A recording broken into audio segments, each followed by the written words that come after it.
y quiero titular la conferencia de hoy, Jesús es el Mesías. Jesús es el Mesías. El drama más asombroso y más dramático de la historia humana es la vida de Jesucristo. Esto sin lugar a ninguna duda. El hecho más asombroso de la persona de Jesucristo, y esta es una de las evidencias que a mí me encanta cuando soy invitado a alguna universidad o algún grupo de científicos o de profesionales, compartirles. Una de las evidencias más asombrosas de la vida de Jesucristo es que es la única persona en la historia, el único personaje de la humanidad del quien se dieron detalles de una forma minúsculos, podríamos llamar, acerca de cuándo iba a nacer, dónde iba a nacer, quiénes iban a ser sus padres, qué iba a hacer durante su ministerio terrenal, cómo iba a ser apresado, quién lo iba a vender, cómo iba a entrar a la ciudad de Jerusalén, qué iba a suceder en la cruz, qué iba a suceder antes de la cruz, en la cruz, después de la cruz y durante la ascensión. Vuelvo a repetir, los detalles acerca de la vida de Jesucristo se encuentran en cientos de documentos escritos que nadie ha podido refutar, porque estos documentos aún permanecen ahí plasmados. Los que fuimos a Israel hace algunas semanas, entramos al Museo del Holocausto. Y en el mero centro del Museo del Holocausto hay una como rotonda con todos los pergaminos del Mar Muerto, que también se llaman los rollos de Qumran, donde se encontraron en 1946 y exactamente el libro de Isaías, tal como estuvo en los pergaminos escritos y casi todos los del Antiguo Testamento, ahí están plasmados para que la propia humanidad se dé cuenta que la Biblia es un libro inspirado por Dios y que no es algún invento de los seres humanos. Estos detalles de la vida de Jesucristo nos muestran de quién conoces tú en la historia, y esto me encanta, repito, preguntarles a los maestros universitarios y a los estudiantes de filosofía, ¿quién de ustedes conocen a alguien en la historia que de una manera tan perfecta se haya escrito de él con tantos siglos de anticipación? Por ejemplo, hace 500 años, ¿verdad? Nadie sabía hace 500 años que Shakespeare ni siquiera iba a nacer. Mahoma, no hay absolutamente ningún documento que hable quién iba a ser, dónde iba a nacer, quién iba a ser su madre, etcétera, etcétera. De Buda, jamás se mencionó que iba a nacer Buda, ni que iba a aparecer por ahí este personaje de la historia. Y así nos damos cuenta que de todos los líderes religiosos, de los grandes hombres, de los grandes líderes, no existe en la historia ningún documento que haya dicho cuándo iban a ser el Dalai Lama, cuándo iban a ser tu gurú, el Maharaji Nachi Kachi Kokukachi, y cuándo iban a ser todos los líderes y falsos profetas que circulan por el mundo. Sin embargo, aquí tenemos en la Biblia los detalles más asombrosos, anunciando detalle, vuelvo a repetir por detalle, de manera inequívoca, las profecías con cientos años de anticipación acerca de la vida del que mañana, casi el mundo entero, hay vacaciones porque celebran el nacimiento de Jesús. ¿Conoces algún otro personaje a quien el mundo le dé vacaciones porque nació? ¿Nació Buda? Ni siquiera sabes cuándo nació Buda, ni yo tampoco.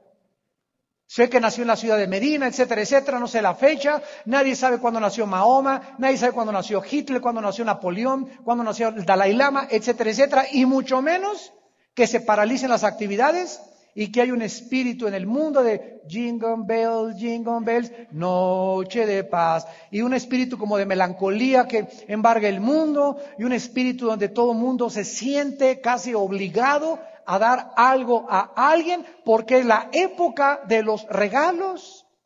¿Quién puede en esta Navidad no darle un regalo a sus hijos, a su esposa? ¿Verá solamente los tacaños?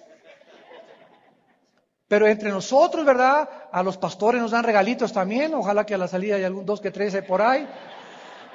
Y es la época en la que todos nosotros tenemos ese espíritu de compartir. ¿De dónde viene este espíritu? ¿Por qué es ahora en Navidad cuando precisamente sentimos el regalarle algo a alguien? Porque estamos celebrando el regalo más grande que Dios nos dio, a su Hijo Jesucristo.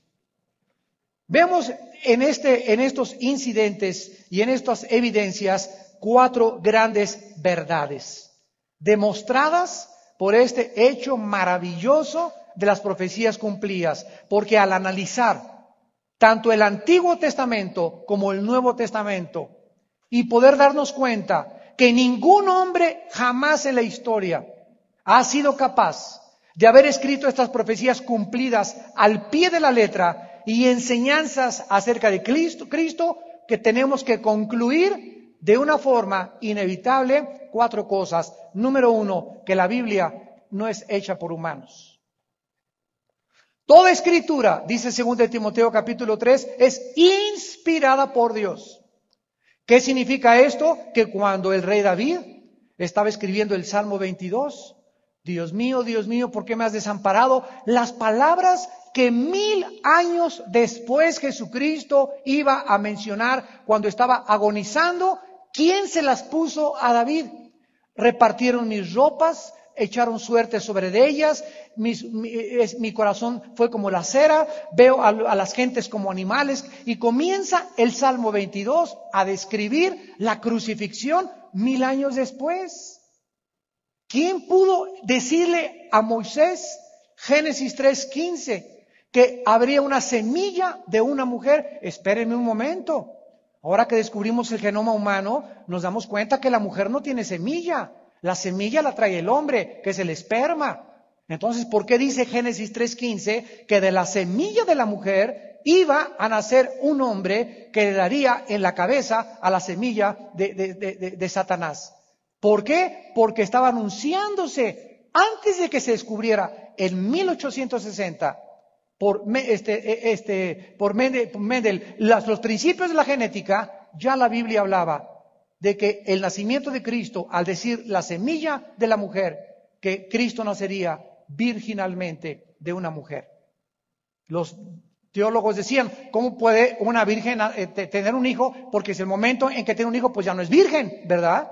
Pero sin embargo, nadie podía entender que iba a ser engendrado por obra del Espíritu Santo. Entonces, cuando la Biblia dice, toda escritura es inspirada por Dios, la palabra inspiración significa soplar dentro, spiro. O sea, Dios hizo esto.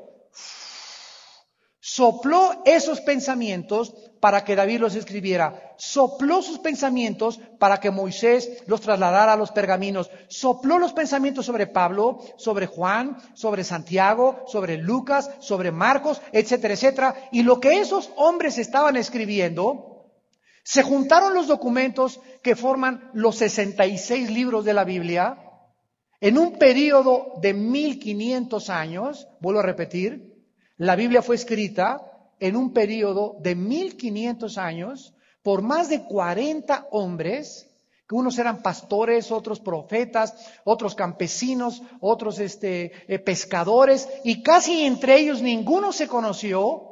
Y sin embargo, esos 66 libros, cuando los pones juntos, hablan exactamente de lo mismo, de la obra de la redención a través del Mesías, el Hijo de Dios.